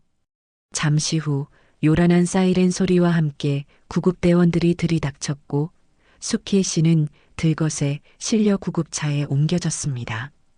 자식들이 모두 먼 지방에 살아 당장 와줄 사람이 없다는 것을 알기에 저는 망설임 없이 구급차에 함께 올라탔습니다. 보호자분 되십니까? 아니요, 친구예요. 가족들한테는 제가 연락하겠습니다. 덜컹거리는 구급차 안에서 저는 떨리는 손으로 수키 씨의 손을 꼭 잡았습니다. 창백하게 질린 채 가쁜 숨을 몰아쉬는 친구의 얼굴을 보니 덜컥 겁이 났어요. 병원으로 가는 그 짧은 시간이 영원처럼 길게 느껴졌습니다. 병원 응급실은 전쟁터나 다름없었습니다. 하얀 가운을 입은 의사와 간호사들이 분주하게 오갔고 여기저기서 고통스러운 신음소리가 들려왔죠. 수키 씨는 곧바로 온갖 검사를 받기 위해 처치실로 옮겨졌고 저는 차가운 복도 의자에 홀로 남아 기다려야 했습니다. 접수처에서는 보호자를 찾아 인적사항과 병력을 물어왔지만 제가 아는 것은 많지 않았어요. 간신히 수키 씨 휴대폰 연락처에서 아들 번호를 찾아 전화를 걸어 상황을 설명하는 것이 제가 할 수 있는 전부였습니다. 아들은 울먹이는 목소리로 지금 당장 출발해도 서너 시간은 걸린다며 그때까지만 엄마 곁을 좀 지켜달라고 부탁했습니다. 얼마나 지났을까요? 의사가 저를 불렀습니다. 김숙희 환자분 보호자 되시죠? 급성 심근경색입니다. 혈관 하나가 완전히 막혔어요. 지금 당장 스텐트 시술을 해야 합니다. 지체하면 위험합니다. 의사의 단호한 말에 머릿속이 하얘졌습니다. 시술 동의서에 사인을 해주셔야 합니다. 아드님이 도착하려면 시간이 걸린다고 하니 일단 친구분께서라도 사인을 해주셔야 진행할 수 있습니다. 남의 인생이 걸린 문제에 감히 내가 사인을 해도 되는 걸까? 수만 가지 생각이 머릿속을 스쳐 지나갔지만 망설일 시간이 없었습니다. 저는 떨리는 손으로 동의서에 제 이름을 적어 넣었습니다. 보호자 김인순. 그 글자의 무게가 천근만근처럼 느껴졌죠. 수케 씨가 수술실로 들어간 뒤 저는 다시 기나긴 기다림의 시간에 던져졌습니다. 수술실 앞 빨간 등이 꺼지기만을 애타게 기다리며 저는 뜬 눈으로 밤을 새워야 했습니다. 배도 고프고 온몸이 으슬으슬 떨려왔지만 그런 것을 신경 쓸 겨를이 없었어요. 제 손에는 휴대폰이 들려 있었습니다. 화면에는 내 아들이라는 세 글자가 선명하게 떠 있었죠. 정씨가 엄마 지금 병원인데 너무 무섭고 힘들어. 딱 한 번만 이 위기만 넘기기 위해 아들에게 기대고 싶다는 유혹이 파도처럼 밀려왔습니다. 아들 목소리를 들으면 곁에 와주기만 한다면 이 불안과 공포가 조금은 가실 것 같았어요. 하지만 저는 차마 통화 버튼을 누를 수가 없었습니다. 남처럼 살자고 아프거나 힘들어도 각자 알아서 해결하자고 선언한 것은 바로 저였으니까요. 제 손으로 만든 규칙을 제가 가장 힘든 순간에 스스로 깨뜨리고 싶지는 않았습니다. 그건 제 마지막 자존심이었습니다. 저는 대신 우리 바리스타 반 단체 채팅방에 짧은 글을 남겼습니다. 수키 씨 수술 들어갔어요. 다들 기도해 주세요. 그러자 곧바로 영자 씨에게서 전화가 걸려왔죠. 언니, 괜찮아요? 혼자 거기 계속 있었던 거예요? 응, 괜찮아. 곧 아들 온다고 하니 걱정 마. 아니, 언니 말이에요. 언니는 밥도 못 먹고 밤새 거기 있었을 거 아니에요. 내가 지금이라도 갈까요? 아니다. 너도 내일 출근해야 하는데 어서 자. 나는 괜찮으니까. 저는 애써 밝은 목소리로 영자 씨를 안심시키고 전화를 끊었습니다. 하지만 그 통화가 어떤 결과를 가져올지는 미처 예상하지 못했죠. 제 고집스러운 성격을 너무나 잘 아는 영자 씨는 제 괜찮다는 말을 믿지 않았던 겁니다. 혹시나 하는 마음에 우리 반 비상 연락망을 뒤져 예전에 제가 적어두었던 아들의 연락처를 찾아내고야 말았습니다. 그 시각 아들은 회사에서 야근을 하고 있었다고 합니다. 피곤한 몸으로 서류와 씨름하고 있는데 모르는 번호로 전화가 걸려왔죠. 여보세요? 혹시 김정식 씨 되시나요? 저는 어머님 친구 김영자라고 합니다. 네, 저희 어머니 친구분이요? 그런데 무슨 일로? 죄송해요. 이렇게 밤늦게. 다름이 아니라 어머님이 지금 병원 응급실에 계세요. 친구분이 쓰러지셔서 보호자로 밤을 꼬박 새우고 계신데 제가 걱정이 돼서요. 언니가 워낙 강단 있는 분이라 아드님께는 연락도 안 하신 것 같아서 제가 주제넘은 짓을 한 건 아닌지 모르겠습니다. 영자 씨의 말을 듣는 순간 아들은 심장이 쿵 하고 내려앉는 것 같았다고 합니다. 엄마가 병원에서 밤을 새우고 있는데 자신은 아무것도 모른 채 회사에 앉아 있었다는 사실에 머리를 한 대 세게 맞은 듯한 충격을 받았죠. 남처럼 살자는 그 서늘한 약속이 장난이나 감정 싸움이 아니라 정말로 생사가 오갈 수도 있는 현실의 벽이라는 것을 뼈저리게 깨닫는 순간이었습니다. 아들은 다급하게 소리쳤다고 해요. 어느 병원입니까? 지금 당장 알려주세요. 아들은 들고 있던 서류를 집어 던지다시피 하고 사무실을 뛰쳐나갔습니다. 차가운 밤 공기를 가르며 병원으로 향하는 내내 아들의 머릿속은 후회와 두려움으로 가득 차 있었다고 합니다. 수술실 앞을 지킨 지 얼마나 지났을까요? 길고 길었던 수술이 끝나고 의사가 나와 수키 씨의 상태를 설명해 주었습니다. 다행히 수술은 잘 끝났지만 중환자실에서 경과를 지켜봐야 한다고 했죠. 안도의 한숨과 함께 온몸의 긴장이 탁 풀리자 그제야 밤새 저를 짓누르던 피로가 한꺼번에 몰려왔습니다. 중환자실 면회 시간까지는 아직 한참이나 남아 있었어요. 저는 텅 빈 복도 의자에 몸을 구겨 넣고 잠시 눈을 붙였습니다. 꿈속에서조차 병원의 소독약 냄새가 나는 것 같았죠. 얼마나 잤을까요? 누군가 제 어깨 위로 따뜻한 것을 덮어주는 온기에 스르르 눈을 떴습니다. 희미한 시야 속으로 익숙한 구두와 바지 정장이 들어왔어요. 고개를 들자 거기에는 걱정이 가득한 얼굴의 아들이 서 있었습니다. 밤새 달려온 것인지 머리는 헝클어져 있었고 와이셔츠는 구겨져 있었죠. 정식아, 네가 어떻게 해? 엄마. 아들은 아무 말 없이 제 옆에 앉았습니다. 그리고는 제 어깨를 덮어주었던 자신의 양복 상의를 여며주었죠. 그 옷에는 아들의 체온이 고스란히 남아 있었습니다. 친구분한테 연락받았어요. 왜 전화 안 했어요? 왜 혼자 이러고 있었어요? 아들의 목소리는 원망과 안타까움으로 살짝 잠겨 있었습니다. 저는 차마 대답할 수가 없었어요. 자존심 때문이었다는 말이 목구멍까지 차올랐지만 달아빠진 자존심을 내세우기에는 제 모습이 너무나 초라했습니다. 아들은 더 이상 저를 다그치지 않았습니다. 그저 잠시 자리를 비우더니 따뜻한 캔 커피 2개를 들고 돌아왔어요. 그리고 하나를 제 차가운 손에 쥐어주었죠. 따뜻한 온기가 손바닥을 통해 온몸으로 퍼져나가는 것 같았습니다. 그 후로 우리는 한참 동안 아무 말 없이 나란히 앉아 있었습니다. 아들은 제가 밤새 씨름했을 복잡한 병원 서류들을 가져가 묵묵히 읽어내려가기 시작했어요. 어려운 의학 용어들을 휴대폰으로 찾아보기도 하고 보험 관련 서류들을 꼼꼼하게 챙기는 아들의 뒷모습을 보니 저도 모르게 눈시울이 뜨거워졌습니다. 제가 없어도 잘 살 거라고 생각했던 아들이 여전히 저에게는 가장 든든한 기둥이라는 사실을 새삼 깨닫게 되었죠. 그때였습니다.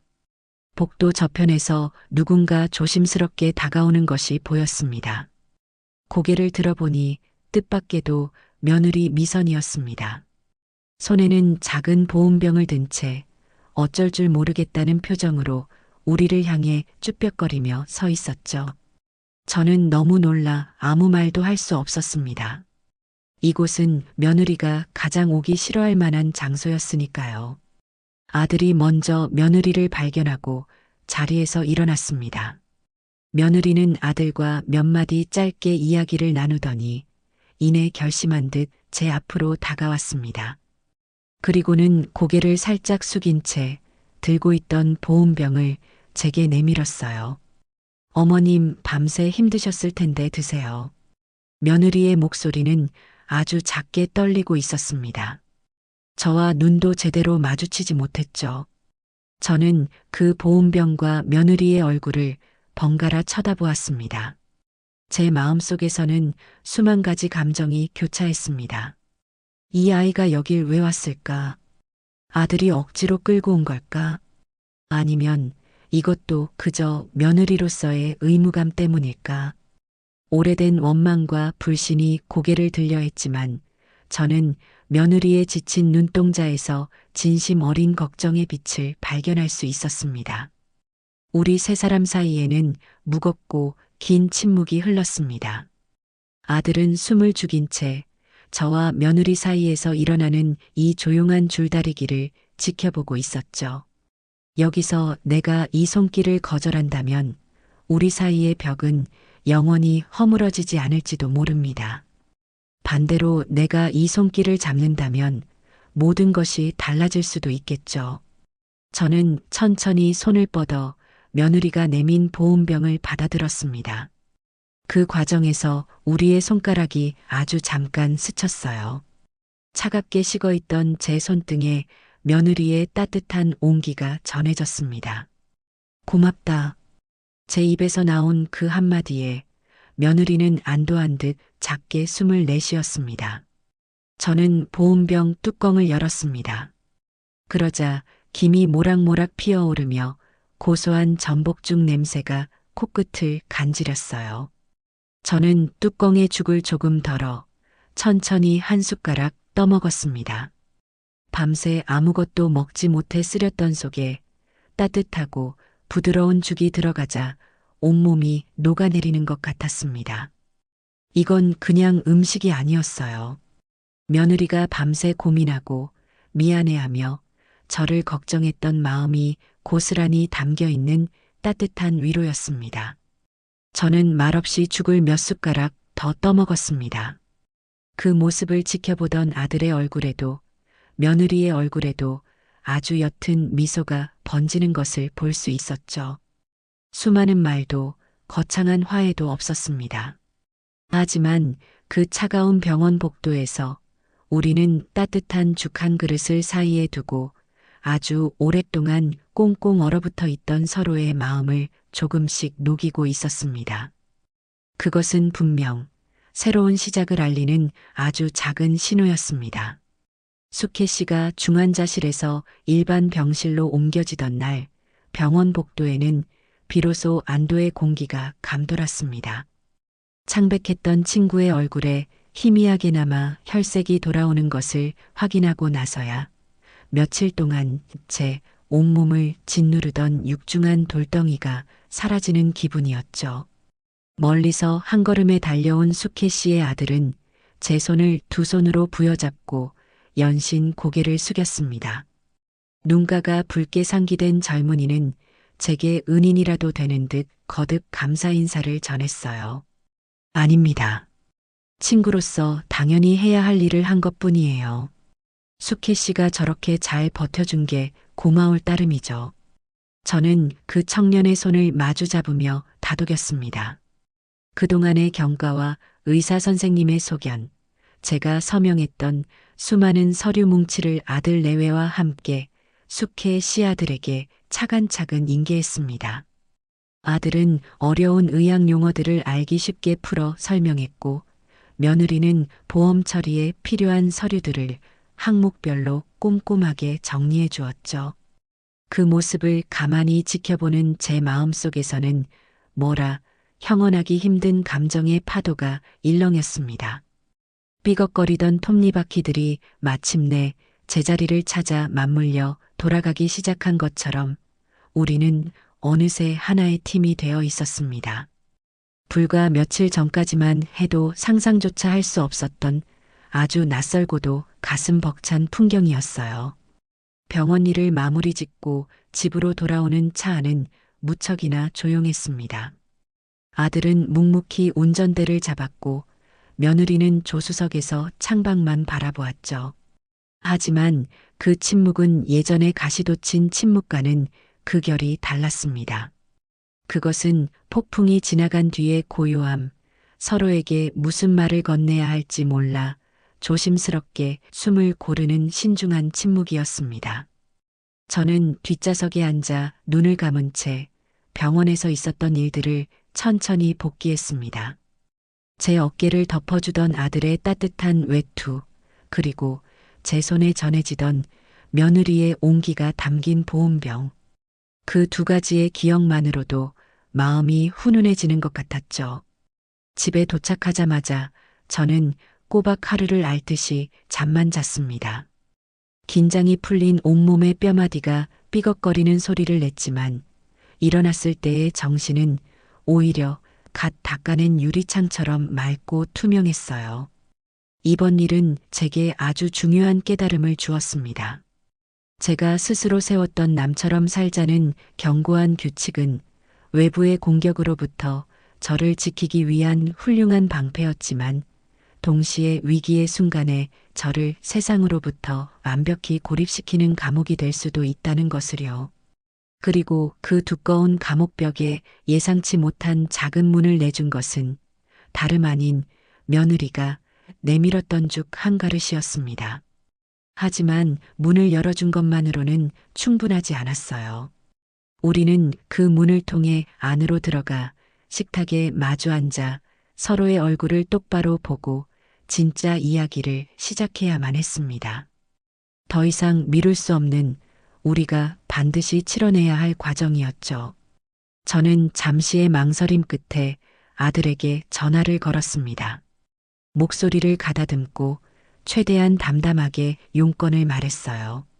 정식아, 엄마야. 다름이 아니라 우리 셋이 제대로 얼굴 보고 이야기 좀 했으면 좋겠다. 너희 집도 우리 집도 아무래도 마음이 편치 않을 테니 내일 오후쯤 호수공원 옆에 있는 조용한 찻집에서 보는 게 어떻겠니? 제 제안에 아들은 잠시 숨을 멈추는 듯 했습니다. 이윽고 놀라움과 안도감이 뒤섞인 목소리로 그러겠노라고 미선이와 이야기해서 시간을 정해 바로 연락을 주겠다고 대답했습니다.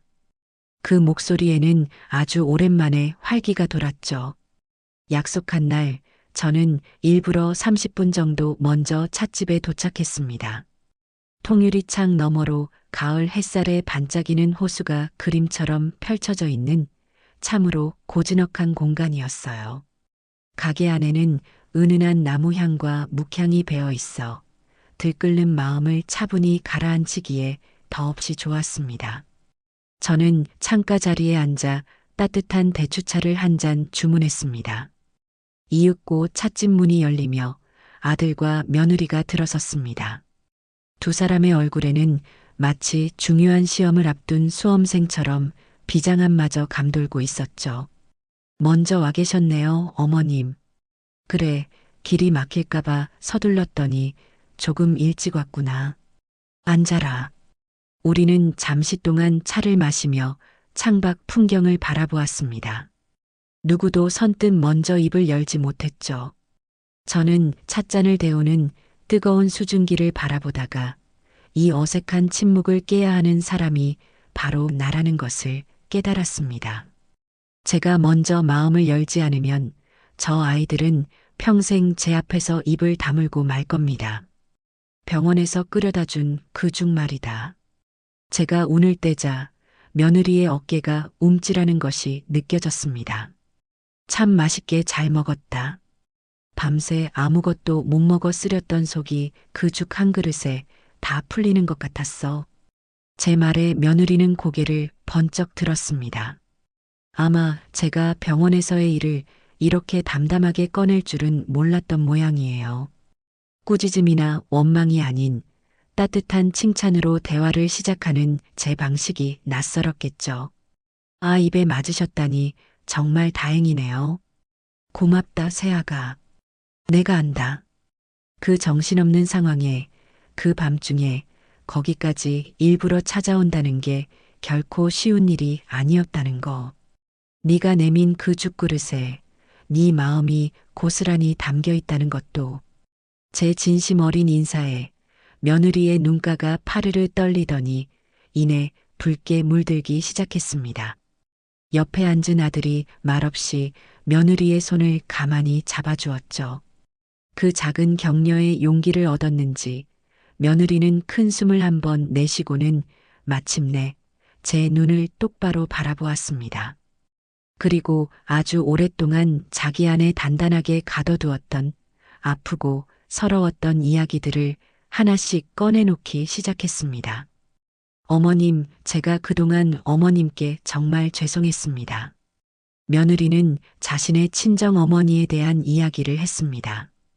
그것은 사랑이라는 이름으로 포장된 지독한 집착과 통제에 관한 기록이었어요. 매일 아침 눈을 뜨면서부터 밤에 잠들 때까지 이어지는 확인 전화, 딸의 모든 일정을 꿰뚫고 있어야만 직성이 풀리는 감시, 자신의 뜻대로 되지 않으면 어김없이 쏟아지는 원망과 한숨. 며느리는 그 모든 것을 효녀라는 이름 아래에서 묵묵히 감당해야 했다고 합니다. 전화벨 소리가 세상에서 제일 무서웠어요. 그 소리가 들릴 때마다 심장이 철렁 내려앉았죠. 오늘은 또 무슨 일로 나를 힘들게 하실까? 오늘은 또 어떤 요구를 하실까? 미리부터 겁이 났으니까요. 제 감정이나 생각은 중요하지 않았어요. 언제나 엄마의 기분을 살피고 엄마의 뜻에 맞춰드리는 게 제 삶의 전부였습니다. 그 아이의 목소리는 때로는 분노로, 때로는 체념으로, 때로는 깊은 슬픔으로 가늘게 떨리고 있었습니다. 이야기를 듣는 내내 저는 단 한마디도 하지 않고 그저 그 아이의 눈을 깊이 들여다보았습니다. 그 눈 속에는 저에 대한 반감이나 악의가 아니었습니다. 그곳에는 엄마라는 거대한 벽 앞에서 수없이 좌절하고 상처받았던 겁에 질린 어린아이의 슬픔이 고스란히 담겨 있었어요. 저는 며느리라는 한 사람을 미워했던 것이 아니었습니다. 그저 그 아이가 평생을 짊어지고 살아온 아픔의 무게를 전혀 보지 못했던 것뿐이었죠. 그래서 엄마라는 존재가 저한테는 공포 그 자체였어요. 너무나 사랑하지만 동시에 저를 질식시키는 존재. 그런데 결혼을 하면 제게 또 다른 엄마가 생긴다는 사실이 저를 미치게 만들었어요. 어머님은 우리 엄마와는 전혀 다른 분이라는 걸 정식 씨를 통해 들어서 머리로는 알고 있었어요. 하지만 마음이 그걸 받아들이지 못했어요. 시어머니라는 이름만 들어도 숨이 턱 막히는 기분이었죠. 전화번호를 알려드리는 순간 제 목에 또 다른 쇠사슬이 채워질 거라는, 제 삶이 또다시 누군가에게 통제당할 거라는 두려움에 사로잡혔던 거예요. 한참 동안 자신의 이야기를 쏟아낸 며느리는 끝내 감정을 주체하지 못하고 눈물을 터뜨리고 말았습니다. 저는 테이블 위에 놓인 휴지를 뽑아 조용히 건네주었죠. 그리고 며느리가 끄끄거리며 감정을 추스를 때까지 묵묵히 기다려 주었습니다. 한참 뒤 간신히 눈물을 그친 며느리를 향해 저는 나직이 말했습니다. 얼마나 힘들었니? 그 여린 어깨로 그 모든 걸 혼자 감당하느라 참으로 애썼다, 얘야. 제 말은 다 괜찮다는 식의 성급한 용서가 아니었습니다. 그 아이가 혼자서 외롭게 건너왔을 그 아프고 서러웠던 시간 전체를 향한 한 인간으로서의 깊은 공감과 위로였죠. 제 말에 며느리는 다시 한번 울음을 터뜨렸습니다. 하지만 이번의 눈물은 아까와는 그 성격이 다른 수십 년간 굳어있던 응어리가 마침내 녹아내리는 따뜻한 해빙의 눈물처럼 보였습니다. 저는 제 이야기를 들려줄 차례라고 생각했습니다. 나는 내가 왜 그런지 그 이유를 전혀 몰라서 처음에는 그냥 내가 미워서, 내가 싫어서 그러는 줄로만 알았다. 남편 먼저 보내고 텅 빈 이 넓은 집에 아들 녀석 하나만 바라보고 살았어. 그 금쪽 같은 아들이 장가를 가서 너처럼 예쁘고 반듯한 며느리를 얻었으니 이 늙은이 마음이 얼마나 좋고 설렜겠니. 이제 내 식구가 하나 더 늘었구나. 이제 나도 딸처럼 생각하고 의지할 사람이 생겼구나 하고 참으로 많은 기대를 했다. 저는 잠시 말을 멈추고 창밖의 잔잔한 호수를 바라보았습니다. 그런데 너는 나를 자꾸만 밀어내는 것 같았어. 보이지 않는 벽을 치고 그 안에 들어오지 말라고 말하는 것 같았지. 그래서 참 서운하고 야속했다. 내가 너한테 바랐던 건 대단한 효도가 아니었는데 말이다. 그저 가끔 전화해서 오늘 하루는 어땠는지, 밥은 먹었는지, 회사에서 힘든 일은 없었는지, 그런 소소한 이야기를 나누는 따뜻한 관계. 그걸 원했던 것뿐인데 이제와 생각해보니 나의 그 외로움이 너에게는 우리 엄마의 집착과 통제처럼 보였을 수도 있겠구나. 나도 그걸 미처 헤아리지 못했다. 결국 나 역시 내 외로운 입장에서만 너를 바라봤던 거지. 우리는 비로소 서로의 진심을, 서로의 상처를 정면으로 마주하고 있었습니다. 며느리는 자신의 과거 상처로 현재의 저를 오해했고, 저는 제 현재의 외로움으로 며느리의 행동을 오해했던 겁니다. 며느리가 자리에서 일어나 제 앞에 와서 고개를 깊이 숙였습니다. 어머님, 제가 정말 잘못했습니다. 제 상처를 방패 삼아 어머님께 너무나 큰 상처를 드렸습니다. 제가 어리석었습니다. 진심으로 사과드립니다. 어머님께서 저를 용서하지 않으셔도 괜찮습니다. 저는 그래도 마땅한 사람입니다. 저는 자리에서 일어나 며느리 옆으로 다가가 가늘게 떨고 있는 그 아이의 어깨를 가만히 감싸 안았습니다. 아니다. 이제라도 이렇게 서로의 마음을 들여다볼 수 있었으니 그걸로 됐다. 우리는 둘 다 잘못한 게 아니야. 그저 서로를 알아가는 방법이, 서로를 사랑하는 표현이 조금 서툴렀던 것뿐이지. 제 품에 안긴 며느리가 어린아이처럼 소리내어 울었습니다. 그 모습을 지켜보던 아들도 조용히 눈물을 훔치고 있었죠. 그날 오후 찻집의 그 고요한 풍경 속에서 우리는 아주 오랫동안 얽히고 설켜 있던 오해의 실타래를 마침내 풀어내고 있었습니다. 더 이상 시어머니와 며느리라는 불편한 이름이 아니었습니다. 그저 깊은 상처를 가진 한 여자와 지독히도 외로웠던 한 여자가 서로의 존재를 따뜻하게 보듬어주는 눈물겹도록 아름다운 시간이었습니다. 찻집을 나설 때 가을 하늘은 우리가 들어갈 때보다 한층 더 높고 푸르러 보였습니다. 마치 우리 마음속을 짓누르고 있던 무겁고 탁한 감정의 응어리들을 깨끗하게 씻어내주기라도 한 것처럼 말입니다. 찻집을 에워싼 공기마저 상쾌하게 느껴졌죠. 주차장으로 향하는 돌이 깔린 짧은 길 위에서 저는 아주 작지만 의미 있는 변화를 발견했습니다. 이전까지 며느리는 늘 제게서 한두 걸음 뒤처져 아들의 등 뒤에 그림자처럼 몸을 숨긴 채 땅만 보고 걷곤 했습니다. 하지만 지금 그 아이는 제 바로 옆에 나란히 서서 저와 보폭을 맞추어 걷고 있었습니다. 어깨에 긴장이 풀리고 굳게 닫혀있던 입가에는 희미하나마 편안한 기색이 감돌았죠. 그 사소한 변화가 제게는 커다란 감동의 파동으로 다가왔습니다. 그 아이가 마침내 자신의 상처라는 어둡고 축축한 동굴 밖으로 한 걸음, 아주 용기 있는 한 걸음을 내디딘 것 같아 대견하고 자랑스러운 마음이 들었어요.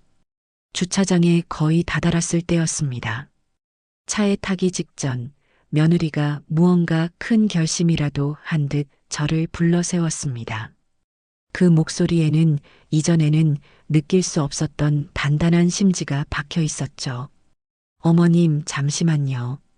저는 걸음을 멈추고 돌아보았습니다.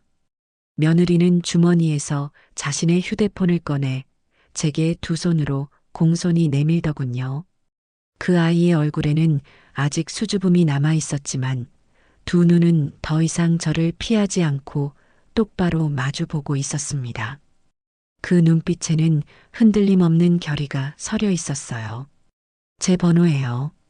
저장해 주세요, 어머님. 저는 말없이 고개를 끄덕이며 휴대폰을 받아들었습니다. 이 작은 기계 하나가 이 11자리의 숫자 조합이 뭐라고 우리는 반년이라는 그토록 길고 아픈 시간을 돌아와야만 했을까요? 며느리는 제 휴대폰을 받아들고 직접 자신의 이름과 번호를 연락처에 차분히 입력해 주었습니다. 화면에 뜬 유미선이라는 세 글자를 가만히 들여다보았습니다. 그 이름은 이제 제게 더 이상 불편하고 어려운 존재가 아니었습니다. 저는 미소를 지으며 그 글자들을 지우고 한 글자 한 글자 정성을 담아 새로 입력했습니다. 우리 딸 미선이라고요. 그 모습을 옆에서 지켜보던 며느리의 눈이 놀라움으로 동그래졌습니다. 눈가가 파르르 떨리는가 싶더니 이내 커다란 눈동자에 맑은 눈물이 차오르는 것이 보였죠. 저는 아무렇지 않은 척 곧바로 그 번호로 통화 버튼을 눌렀습니다. 잠시 후 며느리의 가방 속에서 경쾌하면서도 조금은 낯선 벨소리가 울려 퍼졌습니다. 며느리가 조금은 당황한 그러나 기쁨을 감추지 못하는 얼굴로 꺼내든 휴대폰 화면에는 제가 방금 저장한 어머님이라는 세 글자가 선명하게 떠 있었죠. 우리는 그 화면을 보며 약속이라도 한 듯 동시에 맑은 웃음을 터뜨렸습니다.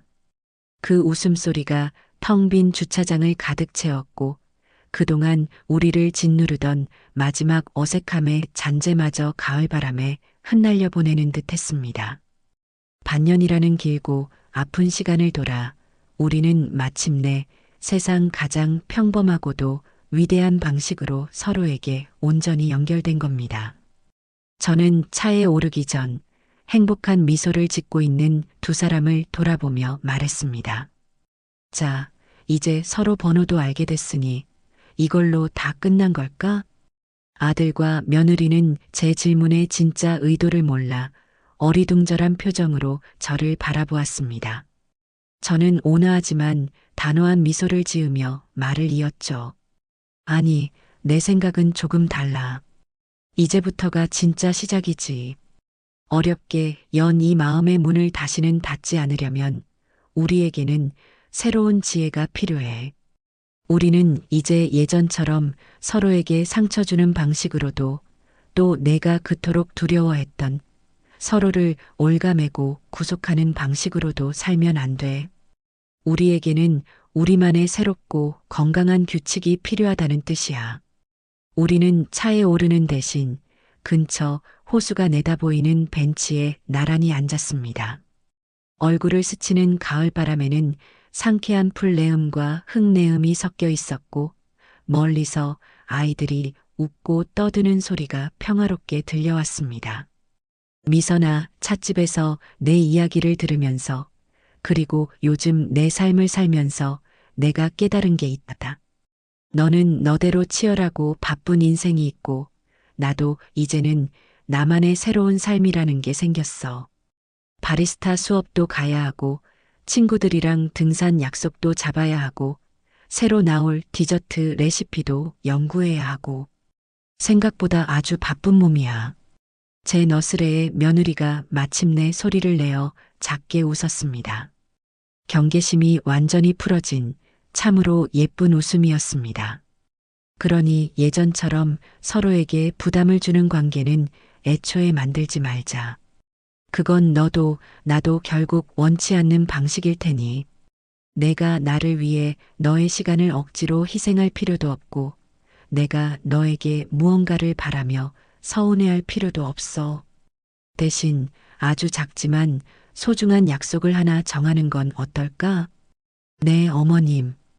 어떤 약속이든 말씀해 주세요. 저 이제 뭐든지 다 지킬 자신 있어요.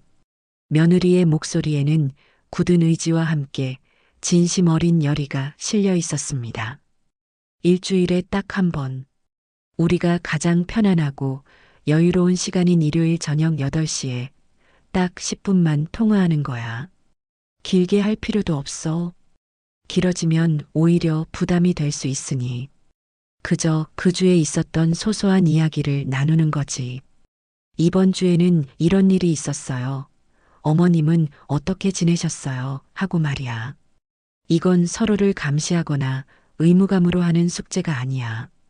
정말 서로의 안부가 궁금해서 서로의 삶을 응원하는 마음으로 나누는 다정한 인사로.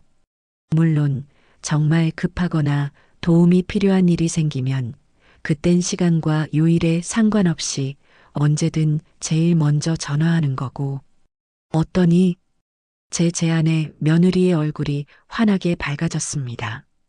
그건 일방적인 통보나 통제가 아니었습니다. 서로의 삶의 방식을 온전히 존중하고 가장 이상적인 건강한 거리를 유지하려는 배려 깊은 약속이었으니까요. 그 아이가 그토록 두려워했던 족쇄가 아니라 서로를 느슨하지만 끊어지지 않게 연결해주는 따뜻하고 부드러운 명주실과도 같은 약속이었죠. 네, 어머님. 너무 좋아요. 정말 좋은 생각이에요. 저 그 약속 꼭 지킬게요.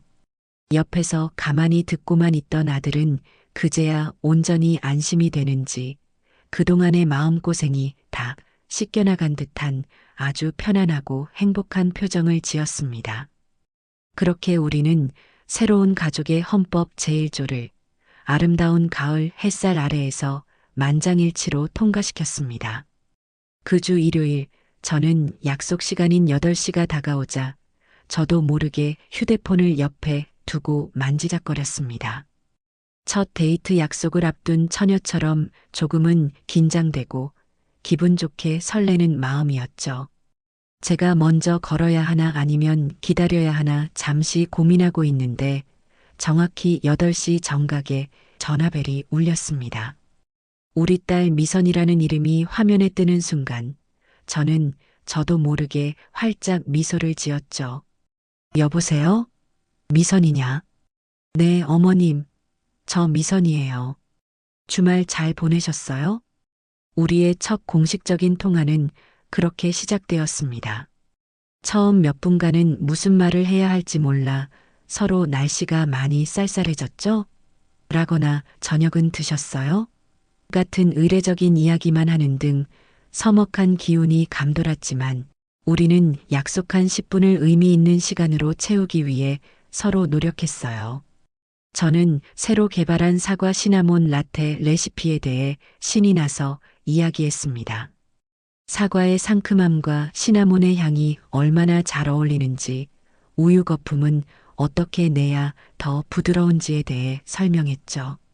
며느리는 새로 시작한 필라테스가 얼마나 힘든지, 하지만 뻣뻣했던 몸이 조금씩 유연해지는 것을 느낄 때 얼마나 보람 있는지에 대해 이야기했습니다. 별것 아닌 소소한 대화였지만 저는 그 10분 동안 온전히 며느리의 이야기에 귀를 기울였고, 며느리 또한 제 이야기에 와, 정말 맛있겠어요. 어머님 정말 대단하세요 하며 진심으로 맞장구를 쳐주었죠.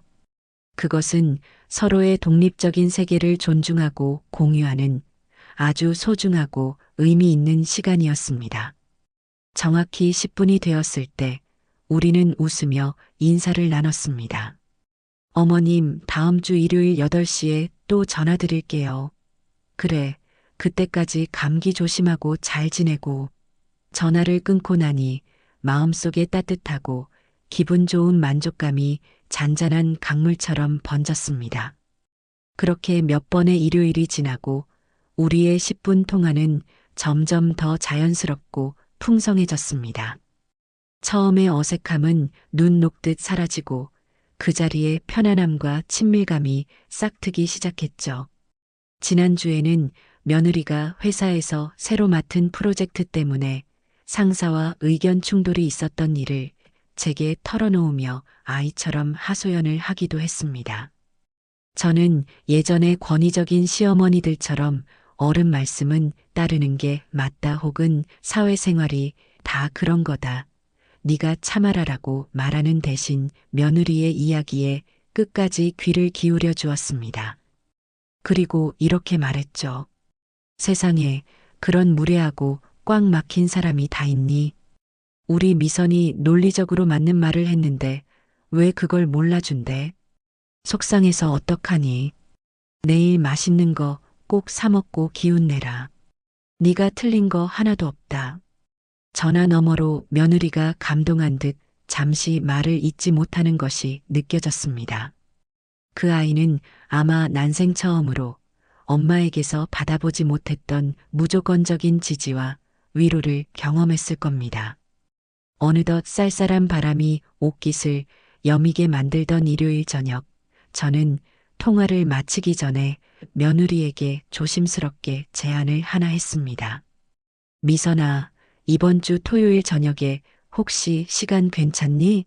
내가 바리스타 자격증 딴 기념으로 내가 직접 내린 진한 에스프레소로 진짜 맛있는 티라미수를 한번 만들어 보려고 하는데 괜찮으면 너랑 정식이랑 와서 맛 좀 봐줄 수 있을까? 물론 너희도 주말 계획이 있을 테니 바쁘면 어쩔 수 없고 부담은 절대로 갖지 말고. 저는 일부러 부담 갖지 말라는 말을 여러 번 덧붙였습니다. 이것이 더 이상 의무나 도리가 아닌 순수한 애정과 기쁨에서 비롯된 진심 어린 초대라는 것을 알려주고 싶었거든요. 전화기 너머에서 잠시 침묵이 흘렀습니다. 거절할 핑계를 생각하는 걸까 하고 잠시 마음을 졸이는데 이내 훨씬 더 밝고 활기찬 며느리의 목소리가 들려왔습니다. 정말요, 어머님? 너무 좋죠. 저 정식 씨한테 티라미수 정말 좋아한다고 노래를 불렀는데. 그럼요, 당연히 가야죠. 와, 그럼 제가 그날 어머님 좋아하시는 소불고기 맛있게 해서 가져갈게요. 어머님이 저 처음 집에 인사드리러 갔을 때 해주셨던 바로 그 불고기요. 제가 그때 그 맛을 잊지 못해서 정식 씨한테 물어보고 몇 번 연습했거든요. 어머님이 해주신 귀한 음식만 얻어먹을 수는 없죠. 며느리의 그 한마디에 저는 그동안의 모든 서러움과 아픔을 다 보상받은 기분이었습니다. 며느리는 더 이상 제게 받기만 하는 수동적인 존재가 아니었어요.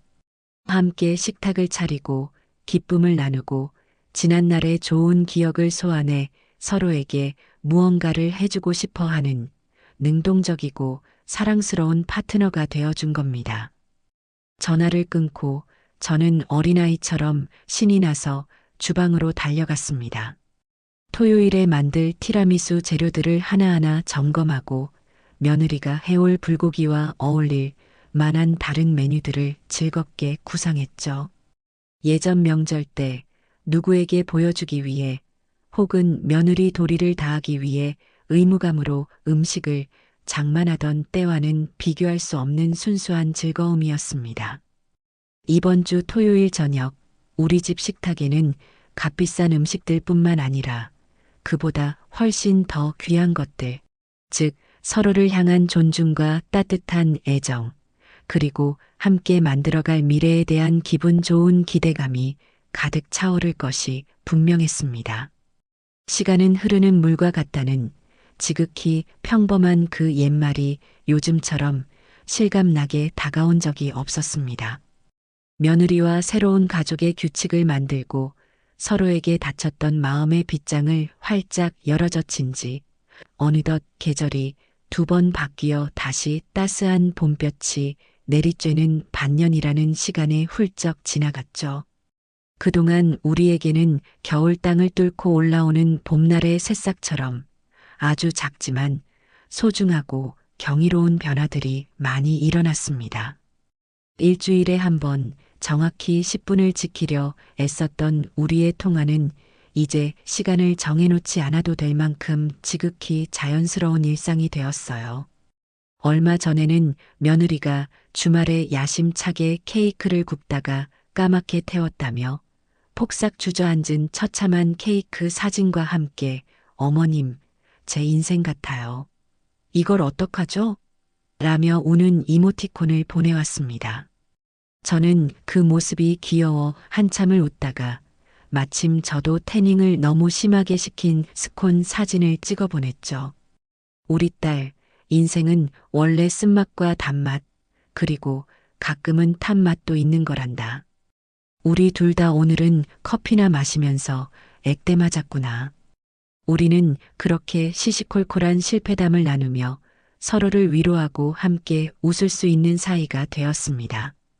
우리는 서로의 일상에 부담스럽지 않을 만큼 하지만 충분히 따뜻하게 스며들며 아주 건강하고 튼튼한 세상에 단 하나뿐인 우리만의 관계를 차곡차곡 쌓아나가고 있었습니다.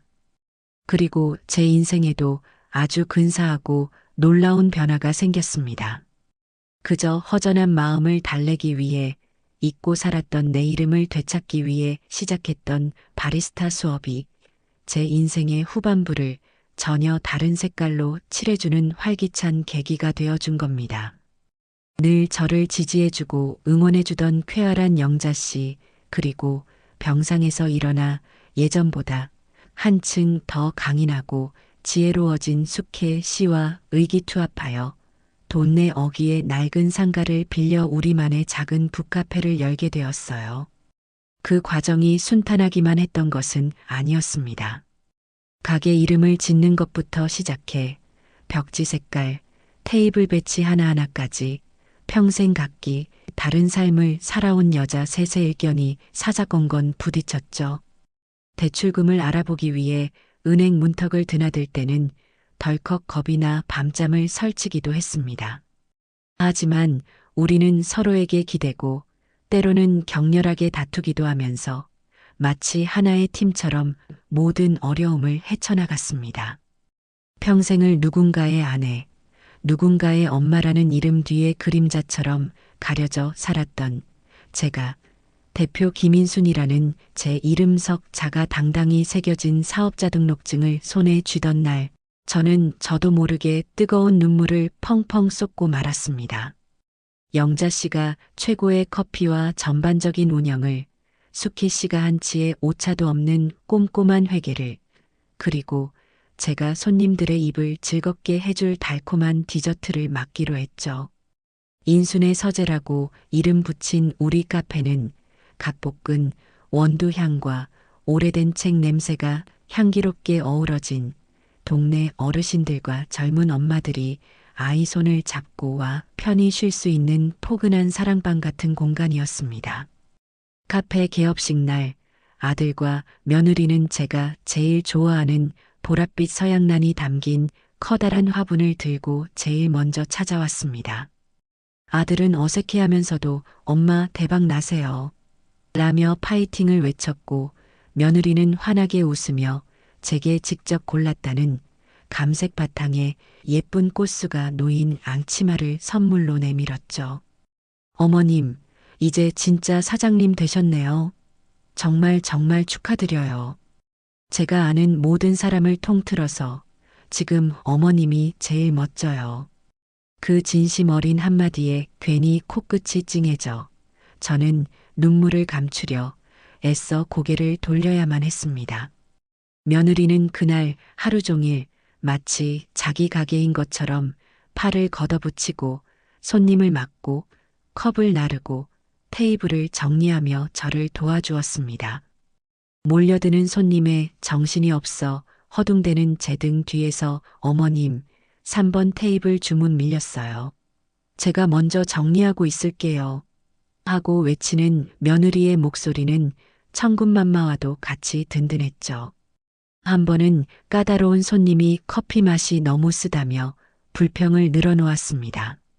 제가 어떻게 대처해야 할지 몰라 머뭇거리는 순간 며느리가 미소를 지으며 손님에게 다가가 말했습니다.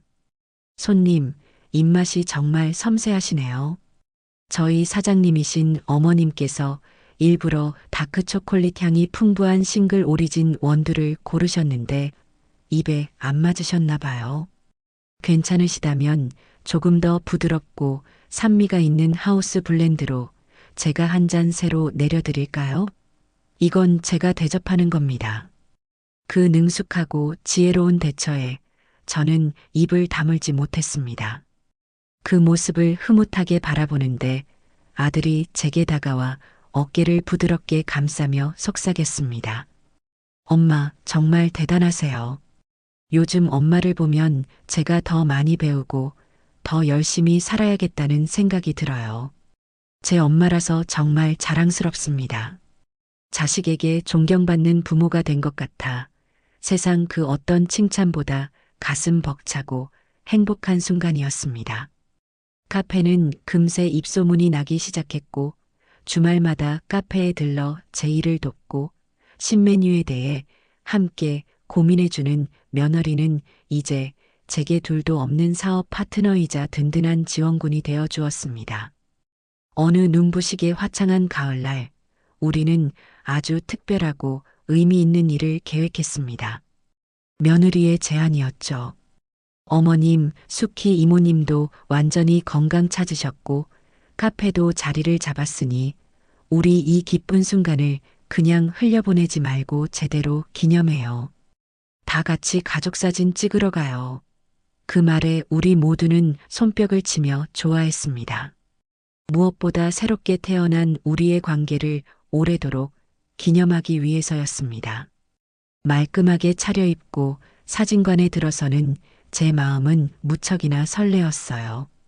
먼지 쌓인 창고 속에 넣어두었던 어색한 미소와 보이지 않는 벽으로 가득했던 그 결혼사진과는 전혀 다른 진짜 우리의 모습이 담길 거라는 예감이 들었기 때문입니다. 사진사 앞에서 우리는 어깨를 맞대고 나란히 섰습니다.